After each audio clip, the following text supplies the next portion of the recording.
Abra a tua boca e glorifique a Ele aí, pastor. Oh, aleluia, celebre a sua majestade. Lucas 14, 15.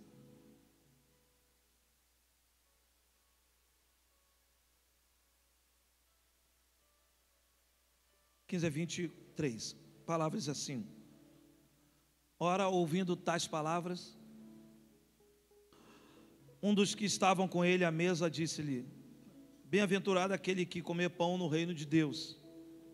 Ele, porém, respondeu: certo homem deu uma grande ceia e convidou muitos. À hora da ceia, enviou o seu servo para avisar os convidados: vinde, porque tudo já está preparado. Não obstante, todos a uma começaram a excusar-se. Disse o primeiro: comprei um campo e preciso ir vê-lo. Rogo-te que me tenhas por escusado. Outro disse: comprei 5 juntas de bois e vou experimentá-las. Rogo-te que me tenhas por escusado. E outro disse: casei-me e por isso não posso ir. Voltando o servo, tudo contou ao seu senhor. Diga comigo: tudo contou. Então, irado, o dono da casa disse ao servo: sai depressa para as ruas e becos da cidade e traze para aqui quem? Os pobres, os cegos e os coxos. Diga: pobres, aleijados, cegos e coxos. Depois lhe disse o servo: Senhor, feito está como mandaste, e ainda há lugar. Respondeu-lhe o Senhor: sai pelos caminhos e atalhos e obriga a todos a entrar, para que fique cheia a minha casa. Só até aqui. Pai, nós oramos ao teu nome, pedimos que a tua bênção, Senhor, seja sobre nós, nos alimente, nos direcione. Queremos viver hoje, Senhor, esse tempo tão poderoso. Queremos ressignificar o nosso envio hoje. Ressignificar esse envio tão precioso, tão maravilhoso. Em nome de Jesus. Amém. Olhando no texto, o tema você já viu, ressignificando o nosso envio. Essa parábola ela começa com o desejo de um homem de ajuntar pessoas em torno do que o alegrava. Começa assim, o desejo de alguém de ajuntar pessoas em torno do que fazia sentido para ele.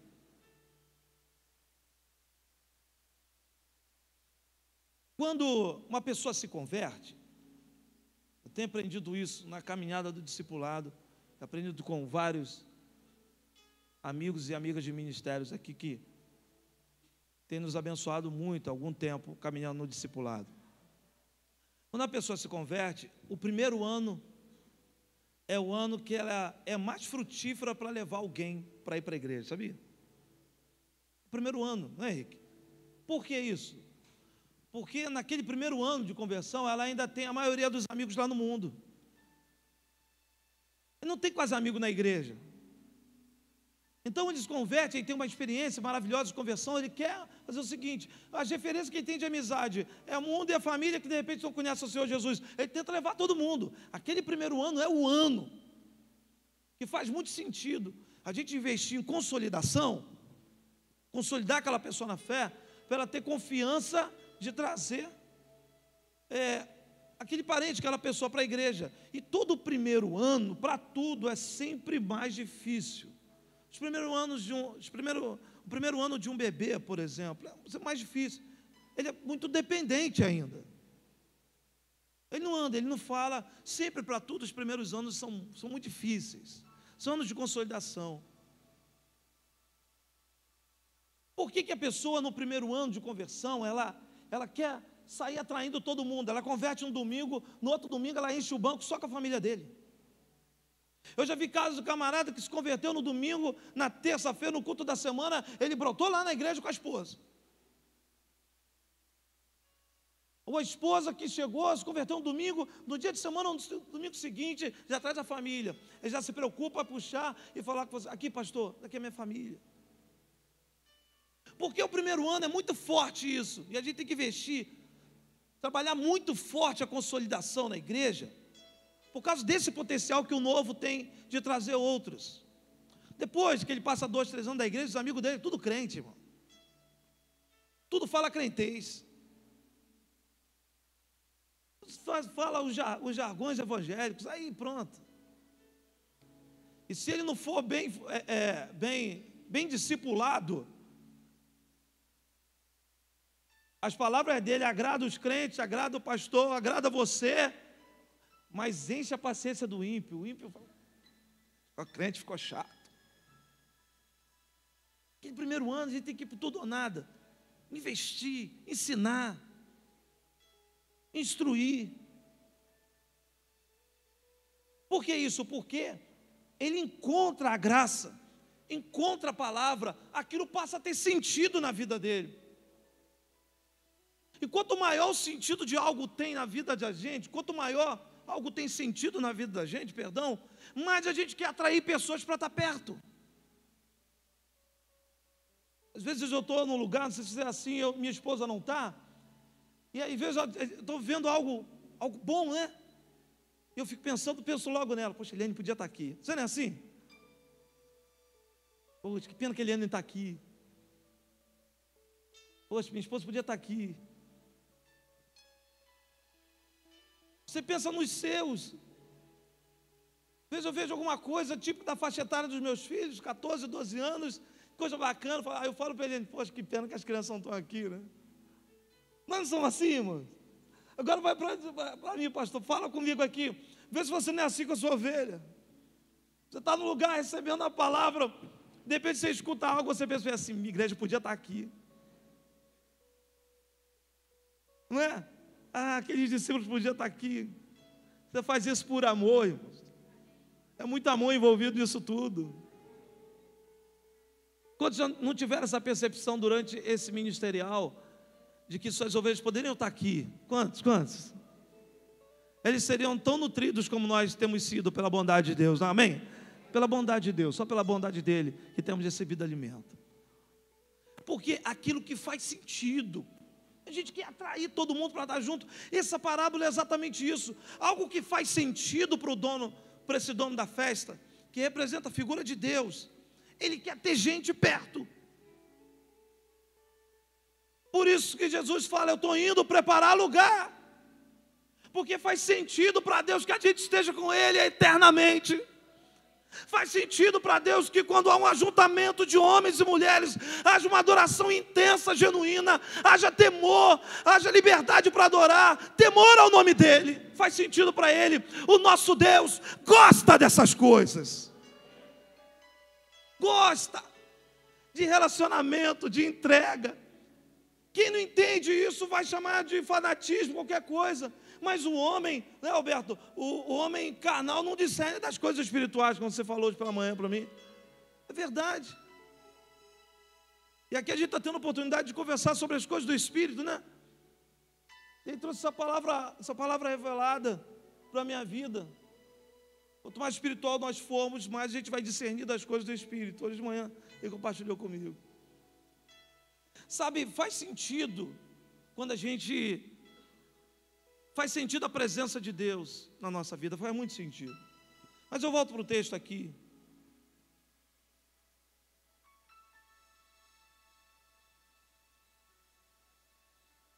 Assim como Deus faz o jardim e chama Adão, Jesus ele conta essa parábola. Versículo 17, diz assim, 16. Certo homem deu uma grande ceia. Está com sua Bíblia aberta aí, amém? Fica comigo nessa caminhada, nesses minutos aqui que Deus nos permite estar. Certo homem deu uma grande ceia e convidou muitos. Na hora da ceia enviou o seu servo para avisar os convidados: vinde, porque tudo já está preparado. Você repara que o dono da festa, ele não vai buscar, ele envia o servo. Ele prepara a mesa.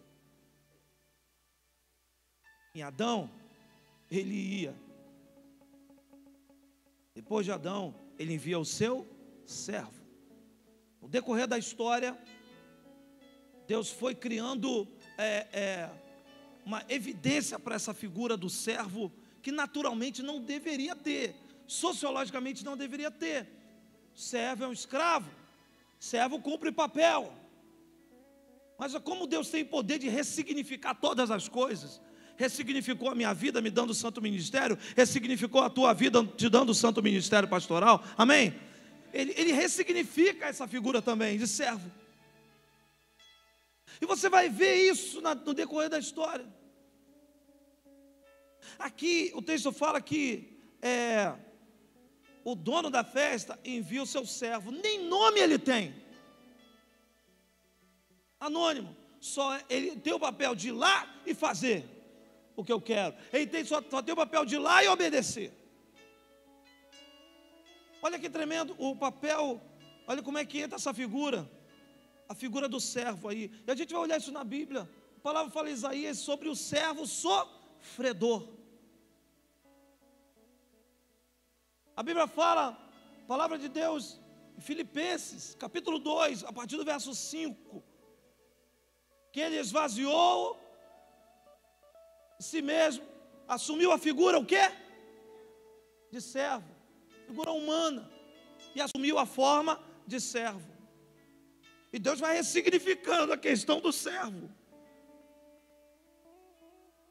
Até na hora do arrependimento, como eu falei aqui, o evangelho só atrai o pecador. Pensa que você vai pregar o evangelho e o fariseu vai ser atraído? Não, não vai. Não vai, não se iluda. O filho pródigo, quando estava lá na sarjeta, querendo comer as bolotas dos porcos, Alexandre, ele parou e pensou em quem? Quantos trabalhadores de meu pai têm abundância de pão? Quantos servos? É tipo assim, eu não dei nada por eles. Agora eles têm pão e eu quero comer comida de porco. Esse servo anônimo, é com esse servo anônimo que o dono da festa conta para encher a festa, para atrair pessoas aquilo que faz sentido, para atrair pessoas ao relacionamento com ele, para atrair pessoas a celebrar com ele. Deus conta comigo e com você para atrair pessoas para a grande boda, para a grande festa. Deus conta comigo, com você, servos. O que é esse servo aqui? Que servo é esse aqui? Esse servo é o Espírito Santo. Esse servo aqui que está sendo colocado nessa parábola é a figura do Espírito Santo, que vai cumprir algo. É tão anônimo que Deus recebe o nome de Jeová, Yahvé. Quando vem a profecia de Gabriel para Maria, dá o nome do Filho de Jesus, o Espírito Santo. No máximo chega a Paráclitos, Consolador, no máximo, nem nome tem. Sopra onde quer. Ele não está definido em um nome, ele está definido em um propósito. O Espírito Santo está definido em uma manifestação. O Espírito Santo, ele pode ser o consolador, ele pode ser o intercessor, ele é o servo que é enviado para confortar, é o servo que é enviado para exortar. Esse servo, a figura desse servo aqui que o dono da festa faz, o dono da boda, aquele que vê sentido em fazer uma festa e trazer os seus, e atrair pessoas. Esse trabalho é feito pelo Espírito Santo. Por isso quero te falar, não tem como fazer a obra sem a direção clara do Espírito Santo. Se o Espírito Santo é o servo, é uma pessoa, o próprio Deus, com característica de serviço até a volta do Senhor Jesus, que nos capacita a ser servos também.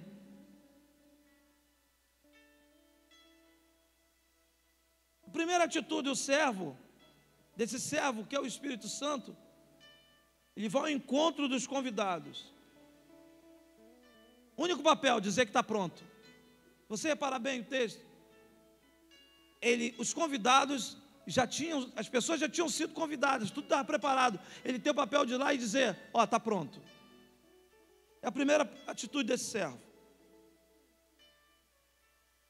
E nessa primeira atitude, perceba comigo aqui, versículo 17 ele fala: vinde porque tudo está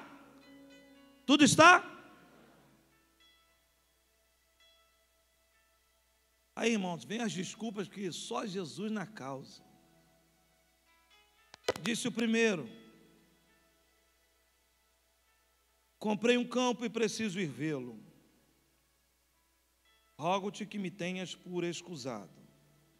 Outro disse: comprei juntas de bois e vou experimentar. Mesma coisa. Casei-me e não posso ir. O primeiro, ele está falando o quê? Olha, eu comprei um terreno e vou ver.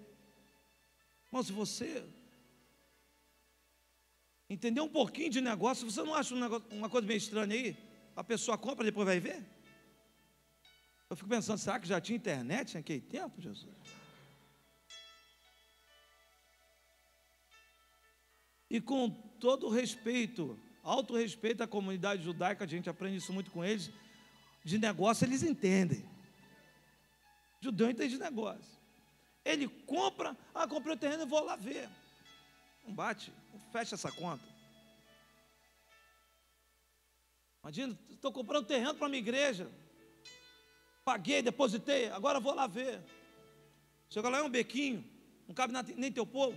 Você vai correr esse risco? A outra desculpa aqui, ele compra um carro de bois. Você já se imaginou comprando um carrão? Agora eu vou lá ver.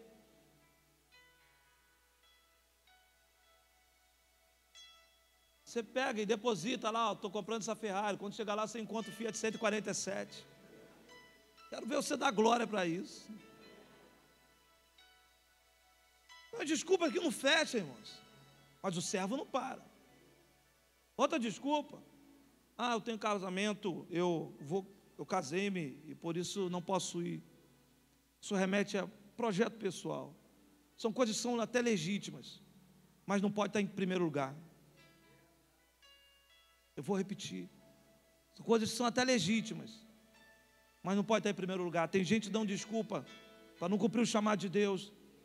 Tem gente que não está ressignificando o seu envio, porque está dando desculpa de coisas legítimas, mas tem o primeiro lugar. E o primeiro lugar, irmãos, tem que ser do Senhor, do seu chamado, da sua provisão e do que Ele manda fazer. Tem gente ressignificando o seu envio para a sua igreja local, dando desculpas legítimas, colocando em dinheiro, colocando em pessoas, colocando isso em lugares, em dificuldade. Deixa eu te falar uma coisa: pode até ser legítima, mas ela não tem a primazia. Quem dá significado ao teu chamado é a palavra de Deus, é o envio de Deus, é o impulsionar do Espírito Santo, é a capacidade que Ele dá a você. Aquilo que Ele tem para você ali é insubstituível, Fernando, é intransferível, Pablo, para a glória do Senhor Jesus. Aplauda o nome dEle aí.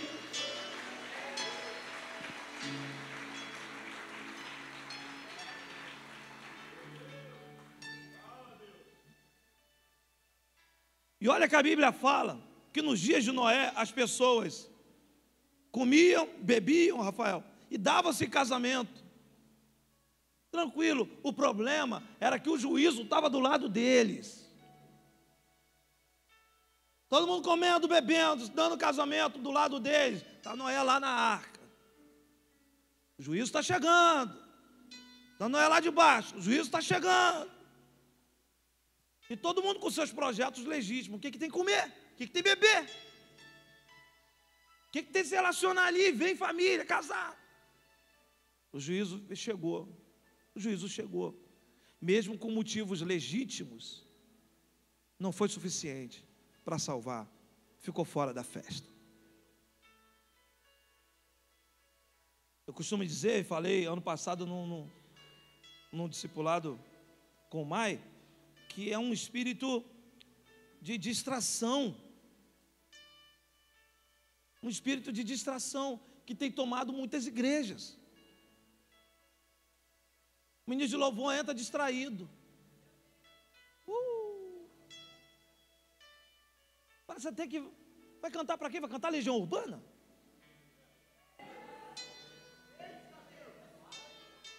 Vai cantar um pagodinho?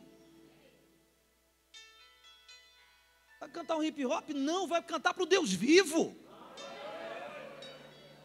Tem pastor também que anda voado, né? Chega voado na igreja, às vezes já chega depois do louvor.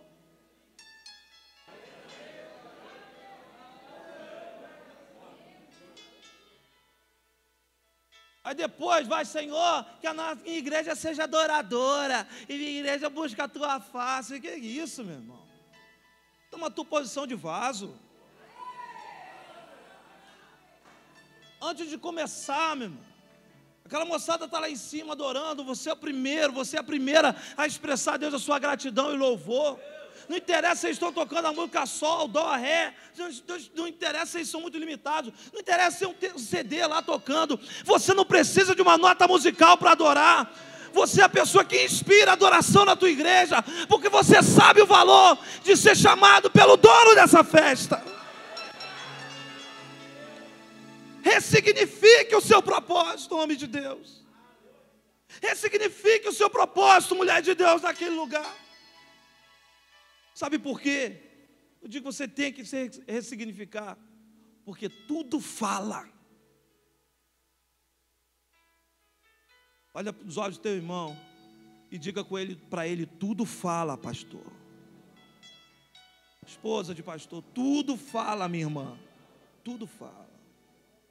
Você crê nisso? Tudo fala. Tudo. Então, se vem essas desculpas, é interessante que eles falam um termo aqui, irmãos. Comprei um campo e preciso ir vê-lo, rogo de que me tenhas por excusado. Sabe o que eles estão falando? Eles estão dizendo assim, olha, diga para ele que me tenha como desnecessário. O servo que representa o Espírito Santo, que vai cumprir um propósito, uma missão, vai lá e chama, e ele fala, diga para ele que me considere desnecessário. Irmãos, isso é muito forte, porque Deus fala bem assim, você é necessário. É um Deus que quer se relacionar. Sabe, Modesto? É o mesmo Deus do jardim, do Éden, no paraíso, o mesmo Deus da sarça ardente. O Sadraque, Mesaque e Abednego, lá da sarça, lá na sarça ardente, não, da fornalha, perdão, da fornalha. O mesmo Deus, que se relaciona no jardim, que se relaciona na fornalha. Não importa, meu. Deus vai se relacionar com você em todos os lugares. Quando você estiver num ambiente de adoração, de quebrantamento, também quando a coisa estiver apertando para você, Deus vai passear com você. Não diga, não faça como eles falaram. Diga para ele que eu sou desnecessário, porque se ele fala, nós somos necessários, é porque faz sentido para ele. Quem são esses? Os pecadores. Nós, os pecadores, tão falhos, tão dependentes de Deus. É muito sério quando essa primeira atitude do servo, ele vai buscar e esse grupo fala, olha, diga para ele que não precisa da gente não. Ele está fazendo questão, da minha santidade, ele está fazendo questão da minha vida íntegra, mas é desnecessário. Eu tenho minhas prioridades, eu tenho minhas desculpas. Vamos ressignificar o nosso envio. É muita preciosidade quando Deus fala para a gente, ó, é necessário que você esteja junto. É muita preciosidade, irmãos. Ele é Deus, Ele é Senhor. Nós, meros pecadores, Marisol. A segunda atitude desse servo, que representa o Espírito Santo, era buscar os desalinhados. Versículo de número 21.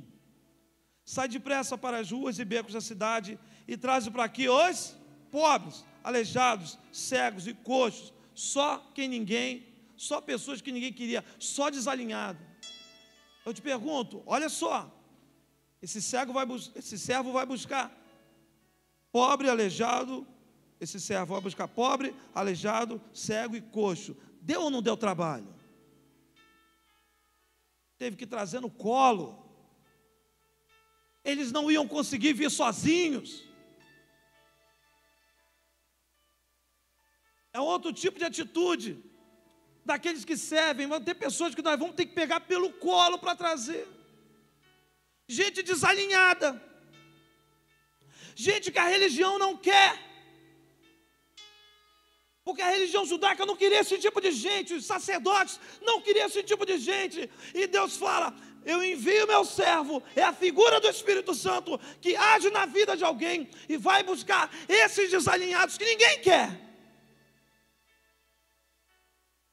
O dia que a igreja perdeu de vista esses, a igreja perdeu seu propósito. O dia que a gente perdeu de vista ele, nós começamos a trabalhar mal a prosperidade. Começamos a entender de forma deturpada a prosperidade. Pensamos que a prosperidade era o que aquela pessoa lá podia trazer para cá. Eu creio na prosperidade que Deus dá. Ele pega os desalinhados, alinha, e tudo que Ele semeia é para a honra e glória do Senhor Jesus. Eu creio nisso. Os desalinhados, a segunda coisa que esse servo vai buscar, os desalinhados. Procure os desalinhados do teu bairro, meu irmão. Onde estão os cracudos? Onde está aquele vizinho que perturba, que reclama do barulho da igreja? Faz o seguinte: pega um dia, dá uma cesta de café da manhã para eles, faz surpresa. Vai atrás dos desalinhados. Qual foi o dia? Às vezes a gente faz festas nas nossas igrejas, a gente dá lembrancinha de Dia das Mães, Dia dos Pais, uma pessoa de lembrancinha, uma coisa rica que nós temos, graças a Deus. Mas aí, pega essa palavra aqui, em nome de Jesus, e essa graça que Deus nos dá, e é bom isso mesmo. Não vamos parar, não, isso é uma coisa linda que nós temos, nós metodistas. A gente presenteia, a gente gosta de deixar uma lembrança, mas faz a mais. Dá para os vizinhos, dá para as mães que estão em volta da sua igreja, dá para os pais, no dia do professor, onde está a escola mais próxima ali, vai lá e leva para os professores. Aqui a lembrança da igreja metodista. Vai no dia dos pais e pergunta. Eu sempre procurei fazer assim, fazer lá em Friburgo, fazer em Pilares. Eu falava para a pessoa é sempre a escola dominical que faz isso, né? Aquela lembrancinha, eu falava: faz a mais aí, para ver se eu consigo entregar para a vizinhança aqui. Eu sei que tem outros colegas que fazem isso também. Eu chegava às vezes na loja e falava: tem pai aqui? Tem. Pegava e dava a lembrancinha, daquela igreja aqui. Vai em busca dos desalinhados. Às vezes daquele presente, naquela semeadura, você está alinhando um coração ao coração de Deus. Esse segundo servo, ele vai em busca desse segundo grupo. Não é isso que o Espírito Santo faz. Irmãos, fazer trabalho com morador de rua, fazer trabalho com quem precisa, só posso entender que alguém está sendo impulsionado pelo Espírito Santo. Humanamente, essa conta não fecha. Visitar hospital e orar pelos enfermos, irmãos, é só o Espírito Santo para fazer isso. Na forma humana isso não fecha. O ser humano não gostaria de fazer isso. Só o Espírito Santo para impulsionar alguém para fazer. Às vezes a pessoa não é crente, mas eu creio que é a ação do Espírito impulsionando. Porque o compromisso do dono da festa é encher a casa. Terceira coisa que esse servo faz, terceira atitude dele, verso 22, Senhor, feito está como mandaste ainda lugar. Respondeu-lhe o Senhor: sai pelos caminhos e atalhos, 23, e obriga a todos a entrar para que fique cheia a minha casa. A terceira coisa faz intensamente, persuade, convence do valor da festa. Esse sentido de obrigar aqui, essa palavra obrigar tem esse sentido. Convença do valor da festa. Convença do valor da festa. Eu já falei uma vez, eu fui chamar um amigo meu para ir para a igreja, ainda quando morava em Cabo Frio, eu estudava com um colega que eu chamei ele para ir na igreja. Vamos lá na igreja e tal. E aí ele falou bem assim para mim: na igreja, quanto tempo dura o culto? A reunião lá. Eu falei: começa às 7 horas, no domingo, 7 horas, termina lá para as 9. Ele falou bem assim: mas será que eu vou conseguir ficar ajoelhado esse tempo todo? Eu tive que explicar para ele o valor daquele momento. E nós temos que nos preparar, porque as pessoas não conhecem, elas não discernem. Nós que temos que mostrar o valor da festa. Às vezes a gente fica, né, irmãos, em outros ambientes, até nas redes sociais, desvalorizando a festa. Falamos coisas que tiramos o valor desse convite. Falamos coisas, postamos coisas que ao invés de nós valorizarmos esse convite, nós falamos coisas que parece que o convite é desnecessário. Falamos da igreja, escorraçamos a igreja, perdão da expressão. Não valorizamos o ambiente da igreja, que é um ensaio daquilo que nós vamos viver lá na eternidade. A última coisa aqui, olha, vai e busque, obrigue todos a vir. Os primeiros não vieram, então busque os desalinhados e faça outra coisa, evangelize, faça, convença as pessoas que é importante eles estarem aqui, que isso tem valor. Eu estou fazendo, preparando uma boda, uma festa, faz sentido. Porque, irmãos, só se faz festa para celebrar alguma coisa. Fala para o teu irmão, só se faz festa para celebrar alguma coisa. Só tem festa se há coerência. Só a celebração se há coerência. O povo de Israel é cheio de festa, por quê? Porque tem coerência. Está celebrando alguma coisa. Celebrou algo que Deus fez. Você faz aniversário na tua igreja, por quê? Porque você está celebrando alguma coisa. Celebrando o que Deus fez naquele ano. Esse dia eu pregava, numa ministração, falava sobre instinto e consciência, né? Um dos nossos retiros estava falando sobre instinto e consciência. O que nos faz diferente do animal, e olha que tinha um cachorro hoje aqui. Aquele cachorro é profético, até me ajudou aqui na palavra. Eita, Glória, tu tem um propósito. Ficaram de fora os cães. Eu estava falando sobre instinto e consciência. O que nos difere dos animais, dos cachorros, por exemplo, é que eles não têm consciência, eles só têm o quê? Instinto. Vem, entrou aqui. Se puder subir essa escada. Só tem instinto. Infelizmente tem crente que não amadurece, e lamentavelmente, ele não age por consciência, só age por instinto. Eu estava falando sobre isso, instinto e consciência. Nós temos que caminhar por consciência, irmãos. Por isso a instrução. Senão vamos ser pessoas que caminham por instinto o tempo todo.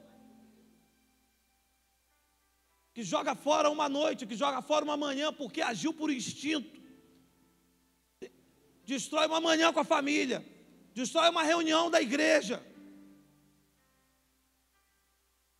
Destrói um ambiente de festa, de alegria, de celebração. Destrói, às vezes, uma noite de relacionamento com a família. Destrói um passeio com a família, porque age por instinto, não tem consciência. Cachorro que é assim, bicho que é assim. Ele anda por consciência, você anda na rua. Ele anda por instinto, você anda na rua, às vezes você vê os cachorros, um lambendo a ferida do outro. Eles não têm consciência. Deu vontade de lamber a ferida do outro, ele lambe. Você anda na rua, vê os animais fazendo uma opção de coisa que adulto só pode fazer dentro de quarto. É disso mesmo que eu estou falando. Você anda na rua e vê cachorro fazendo essa aliança. Que ficou aquele risinho, para com isso, né? Aquele risozinho de lado, me economiza. Mas não é, você anda na rua, vê o cachorro fazendo essa aliança, você só olha assim, é instinto. Se for um ser humano, ele vai logo preso, meu irmão, tem a consciência, rapaz, aqui tem regra. Só para você ter uma ideia da diferença que é esse tipo de coisa. Festa é consciência. A gente fala contra o carnaval por causa disso, sabe? Porque carnaval, sabe o que é? É festa que não festeja nada. Como o banquete de Belsazar. Mas isso é outra mensagem, enfim. Sobre o banquete de Belsazar. É uma festa para não festejar nada. Deus não se agrada dessas coisas. Deus não se agrada dessas coisas. E aí vem gente querendo dar um significado. Porque o carnaval, isso, aquilo, outro. Para com isso. Nós somos a igreja metodista. Para nós não tem essa história de que tudo é relativo, não. Está muito claro para nós. As coisas são absolutas. Nós somos a igreja metodista.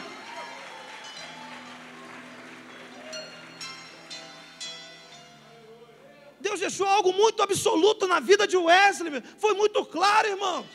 Quando Deus o visitou, 24 de maio de 1738, Deus deu o papo reto para ele. Deixou nada solto, não. Foi diretamente no coração dele, colocou vida, propósito e missão.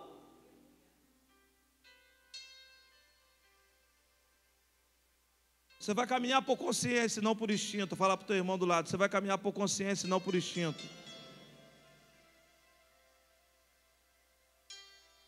Você não está fora da festa. O instinto desses daqui, vou aproveitar. O instinto é dinheiro. O instinto são os meus projetos. Consciência. O instinto é meu nome. Consciência. O instinto é minha opinião. Consciência.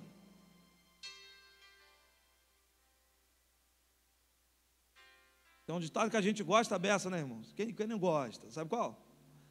Quem manda na minha boca sou eu. Ditado que a gente mais gosta. Mas até para isso a gente tem que ter. Até para isso a gente tem que ter consciência. Quem manda no meu Facebook sou eu. Consciência.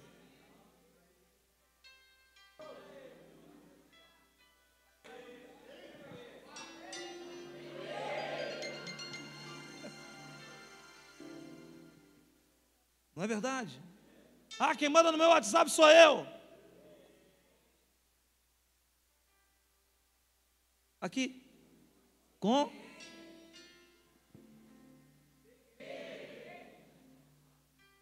Não é? O servo, esse servo faz dois versículos que me chamam a atenção aqui. E eu quero depois passar para algo para caminhar essa mensagem aqui, mas tem dois versículos que me chamam muita atenção. Desse servo, versículo 21. Voltando o servo, tudo contou ao seu senhor. Já viu como é que é esse servo? Ele vai e volta. O que o pastor Rodrigo falou, ele está lá no coletivo e ele volta para o lugar secreto. Foi isso, pastor? Ele vai para o coletivo e volta para o lugar secreto. Ele vai, volta. Versículo 22, ele fala o seguinte, ainda, olha o 22, vem comigo. Senhor, feito está como mandaste, e ainda há lugar. E ainda há lugar. É sempre assim, né, irmão? A graça é sempre maior. Sempre tem mais graça do que pecador. Ele vai e volta, ainda tem lugar, Marcelo. Sempre vai haver mais graça do que pecador. Porque onde abundou o pecado, você pode aplaudir ao Senhor?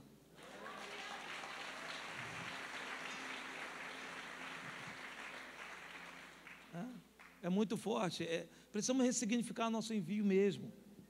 Me lembro de Gênesis 24, me vem aqui a memória, quando Abraão chega para o seu servo, sem nome, fala bem assim, vai buscar uma esposa para o meu filho Isaque.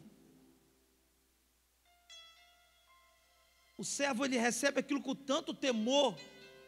Olha o tamanho, ele fala, vai lá na minha parentela, busca uma esposa para o meu filho Isaque. Ele fala bem assim, das mulheres que eu encontrar, aquela que oferecer água para mim, para os meus animais, para os servos, não é isso, pastora Marli? Essa vai ser a esposa do meu Senhor. E aí ele vai, quando ele chega, encontra a Rebeca, formosa, e ela oferece água, ele entende aquilo como algo de Deus, uma revelação, ou seja, ele vai e fala para ela, onde está a sua família, me leva até lá. E ele foi lá e relatou para a família dela, para o pai e para o irmão, tudo. Depois ele relatar tudo, olha, meu senhor mandou eu buscar uma esposa para o filho dele, e falou, e eu fiz um voto, que se ela me desse água, essa seria a mulher do filho do meu senhor, e etc. Ele foi falando, e eles foram ouvindo aquele relato daquele servo anônimo, que eles nunca viram na vida,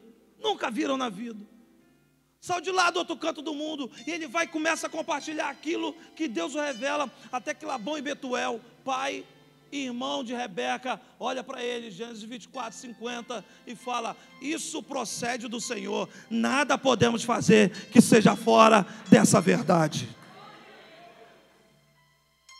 Ele volta, leva a Rebeca, entrega a Isaac. Esse é o servo anônimo, vai e cumpre. Ele dá significado. O que era o chamado de buscar uma esposa? Mas ele recebe aquilo com tanto temor, sabe, com tanto temor. Ele pensou bem assim, eu não posso fazer qualquer coisa, Sheila. Eu não posso buscar qualquer mulher. Eu tenho que trazer alguém que vai cumprir um propósito. Eu tenho que trazer alguém que vai dar significado também ao envio de Isaac. Irmãos, muito cuidado nos detalhes, nas escolhas, em quem você caminha, nos seus investimentos, em pessoas. Muito cuidado, não faça nada sem oração, não faça nada sem confirmação de Deus. Nada. Todo envio tem um significado e a gente precisa ressignificar isso o tempo todo. Eu quero agora trazer 6 características desse servo e encerrar essa palavra. 6 características desse servo. Vamos lá, Raquel.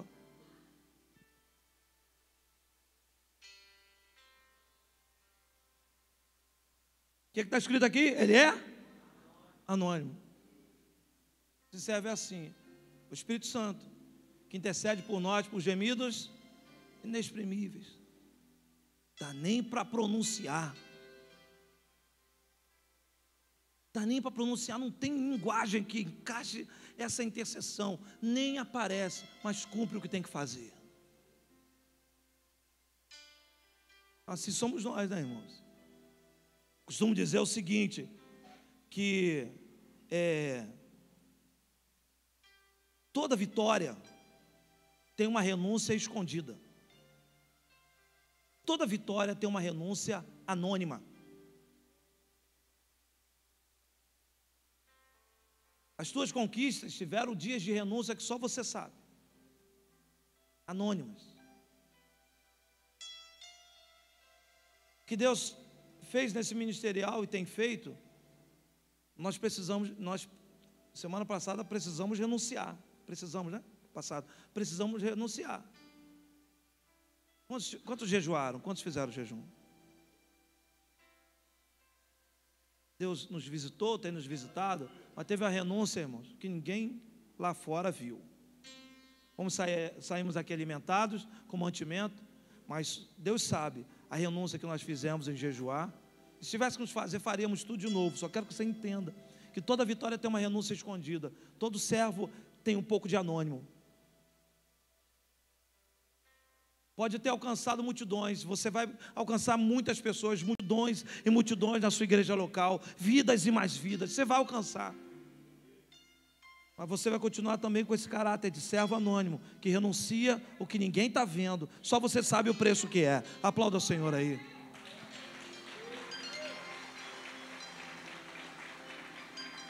Primeira característica, ele é anônimo, diga anônimo. Segunda característica, anote aí, ele caminha por uma voz. Caminha por uma voz. Tudo que esse servo faz é pela voz do Senhor. Ele faz alguma coisa diferente, irmãos? Não.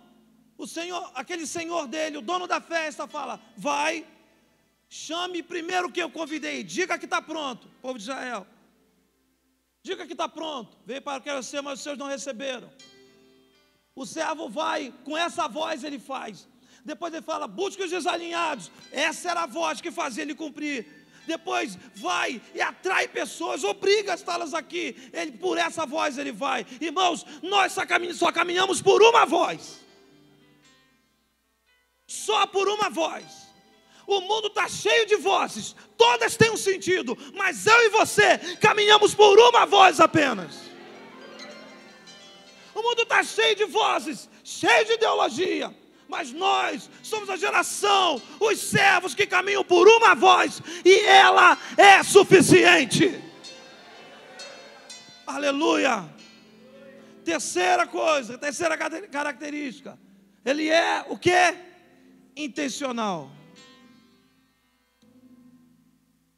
O dono fala bem assim, vai e faz isso, a intenção dele é só aquela, ele não desvia. É intencional. Bate no peito e fala que o meu ministério seja intencional. Todo mundo saiba, seu bairro saiba, sua cidade saiba que você tem ali, Deus te colocou com uma intenção. Você não está ali dando volta, igual cobra em areia quente. Intencional. Quarta coisa, ele faz o quê? Presta conta. Note aí, presta conta. Olha o que ele faz, verso 21. Voltando o servo, tudo contou ao seu senhor. Diga tudo. Deu para entender. Deu para entender porque o caminho da prestação de conta é o único que pode fazer um chamado sobreviver? Pensa comigo aqui. Se esse servo, Luiz Henrique, se esse servo, meu amigo Celcinho, ele vai e as pessoas não aceitam, ele não volta para prestar conta. Imagina, ia ter chance para os desalinhados e para os outros grupos? Não. O chamado daquele servo ia morrer naquela hora, sabe, Jorge? Mas quando ele volta para prestar conta, ressignifica o seu chamado, o seu envio, ressignifica, e o pai manda ele, vai agora procurar outro grupo, procura outro grupo, e no segundo grupo, ele vai, chama, ele volta para prestar conta, para dizer para o dono da festa só uma coisa: ó, tem graça aí ainda? Tem graça, ainda tem lugar. Ele presta conta de duas coisas, irmãos. Ele presta conta do negativo e do positivo. Você repara isso aqui?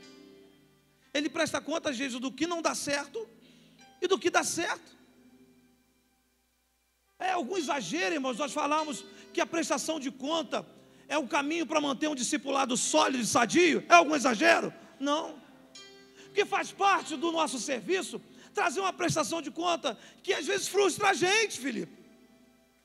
E faz parte do nosso serviço também trazer uma prestação de conta que anima, que fortalece. O importante é sempre fazer um caminho de volta, é sempre prestar conta, porque isso vai manter o nosso ministério focado, o nosso envio significado. Então, meu irmão, a cultura de prestação de conta não é uma obra estratégica do bispo Paulo Rangel, não é um trabalho estratégico do bispo Paulo Rangel, não é um projeto de domínio, não é um projeto de governo, não é um projeto episcopal, é um princípio espiritual. Deus faz isso com o Espírito Santo, Deus faz isso com os seus servos. Está aqui nessa parábola, ele vem e presta conta do que não deu certo, ele presta conta também do que deu certo e está sobrando. Então o princípio da prestação de conta, irmãos, não é estratégia de igreja, é cuidado, é zelo pelo nosso envio, porque nunca vão parar as ordenanças de Deus sobre a nossa vida. Nunca vão parar. Você pegou isso, amém? A prestação de conta é um princípio. Fala para o teu irmão do lado, a prestação de conta é um princípio. Aumenta o volume aí, diga: a prestação de conta é um princípio que dá significado ao nosso envio. Aplauda o Senhor Jesus aí.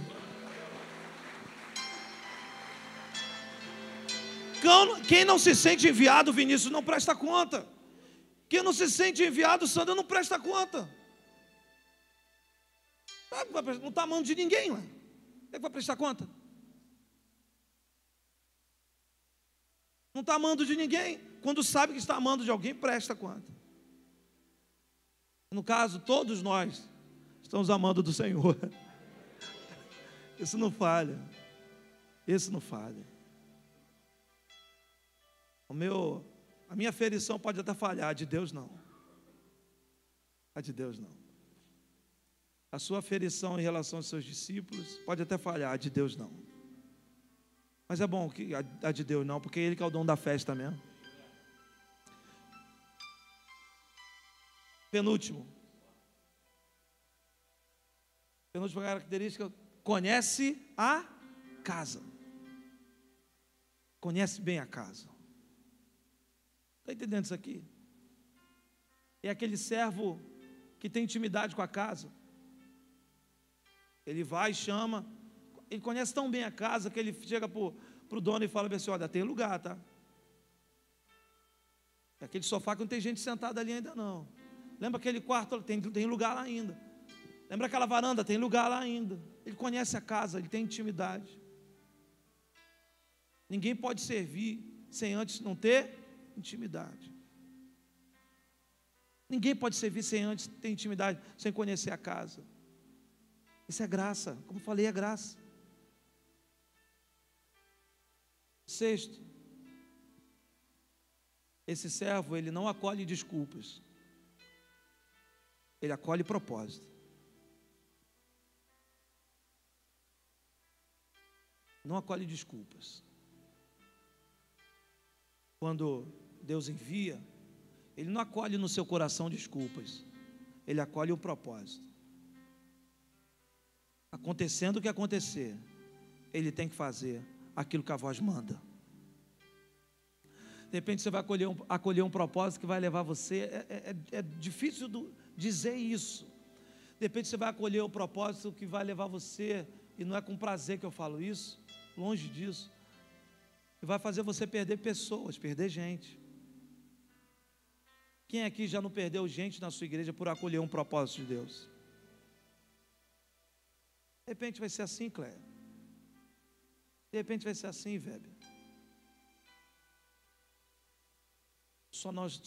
Nós apenas não podemos acolher desculpas. Eu acolho o propósito, perco para ele ganhar, mas não acolho desculpas e fico fora da festa. Eu vou acolher propósito, vou estar na festa e vou trazer outros. Eu creio que Deus tem isso para a nossa igreja, pastor Zé Luiz. Eu creio que Deus tem isso para a nossa igreja. Somos uma igreja que ganhe vidas, que ganhe vidas. Pessoas salvas que ganhem vidas. Você pode aplaudir ao Senhor?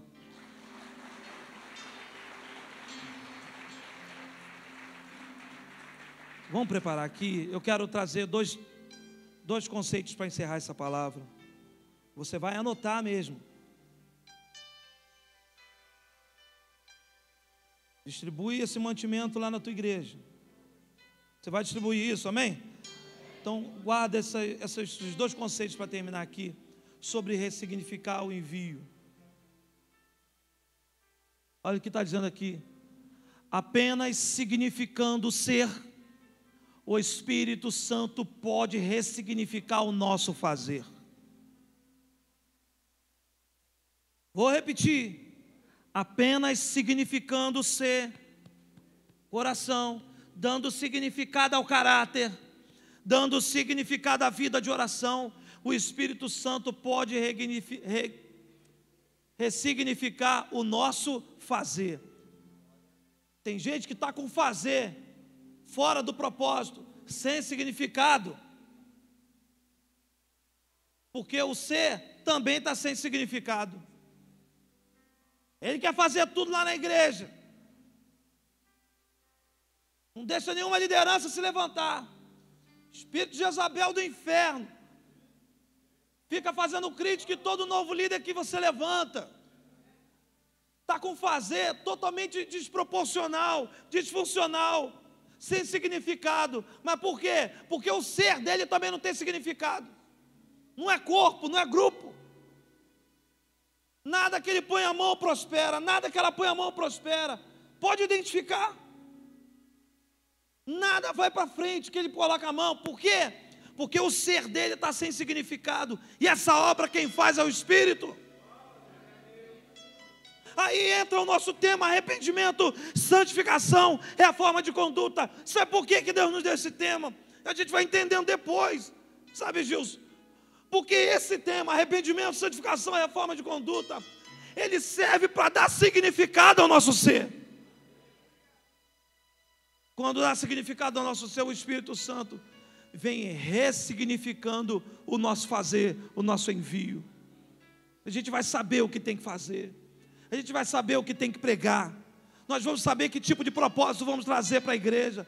Nós vamos saber que tipo de confronto nós vamos levar para a pessoa que não quer nada com Deus. Que tipo de abordagem nós vamos trazer de volta o que se perdeu. Mas tem que significar o ser. Se o ser não tiver significado nenhum em viver na presença de Deus, o fazer que não vai ter.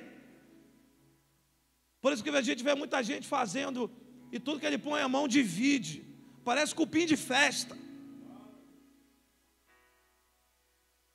Onde põe a mão divide. Onde põe a mão atribula. Deus está abrindo os nossos olhos, irmãos. Deus está abrindo nossos olhos, corpo pastoral. E que comece em nós. Vamos ressignificar o nosso ser. Vamos ressignificar nossa vida de oração, nossa vida na presença de Deus, para que Deus ressignifique o nosso fazer. E aí vamos sim ganhar 1 milhão, 2 milhões, 3 milhões, 10 milhões de discípulos, salvar o Rio de Janeiro, salvar o nosso estado, salvar os desalinhados, para a glória do Senhor. Aplauda o nome dele aí.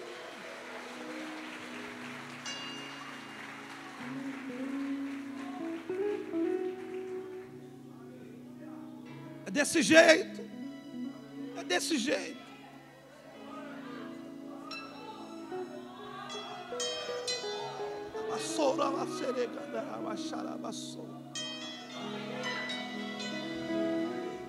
Última coisa. Olhando para os perdidos, focando em atrair pessoas para a festa. Olhe para os perdidos. Seu foco é atrair pessoas para essa festa. O seu testemunho vai fazer isso. A vida de santidade da tua igreja vai fazer isso. Seu discipulado é para isso. É para isso que a gente se divide em célula toda semana, em grupos de discipulado toda semana. É para isso que o seu povo vai domingo de manhã na escola dominical. É para isso. Para nós darmos significado à vida dos perdidos, para darmos opção de significado para a vida dos perdidos, para eles verem que a nossa vida tem significado. As pessoas precisam saber que a nossa igreja está plantada naquele bairro com um significado. E só tem um significado, irmãos. A nossa igreja está plantada de termos terrenos, de termos lugares, de pagarmos aluguel em alguns lugares, e outros temos comprado para olhar para os perdidos e dar significado à vida deles, foco nos perdidos, atrair essas pessoas para a festa. Como Jesus falou em 8:29 de João: eu fui enviado pelo Pai e faço só o que lhe agrada. Anote aí João 8:29. O Pai me enviou, eu faço só o que lhe agrada. Faz o que agrada a Deus. Sabe o que fala no versículo 30 de João 8? Dita, pois, essas coisas, Jesus, os judeus que estavam ali, creram nele. Pregação mais curta da história. Ele falou, fui enviado por Deus, faço o que agrada a Ele. As pessoas creram. Ele só falou aquilo que todo mundo já tinha visto. As pessoas vão se converter por aquilo que eles estão vendo acontecer lá na tua igreja. Vão se converter por isso. João 8:30. Dito, pois, essas coisas, os judeus que estavam ali creram nele. O que Jesus falou? Uma nova ideologia? Não, ele só falou que ele foi enviado pelo Pai, e tudo que ele faz é para agradar o Pai. Testemunho. Esse é o significado do nosso chamado. Temos que ressignificar isso. Se fizermos a vontade de Deus, se andarmos em santidade, irmãos, não negociarmos princípios, as pessoas que estão à nossa volta vão crer no Senhor Jesus. Se pregarmos a palavra com ousadia, e a gente só fala algo com ousadia quando a gente crê, quando é verdade na nossa vida. Você quer ver uma pessoa começar a gaguejar, ela não tem certeza daquilo. Ela começa a gaguejar. Mas quando ela tem convicção daquilo, ela larga a boca mesmo. Ela fala mesmo. João 8, versículo 31. Nisto conhecerão que são meus discípulos, se permanecerdes na minha palavra. Aí as pessoas vão ver que realmente somos discípulos dele, se nós ficarmos firmes na palavra. Você pode ficar em pé em nome de Jesus? Aplauda o nome do nosso Deus. Deus abençoe. Pode aplaudir mais forte, aleluia.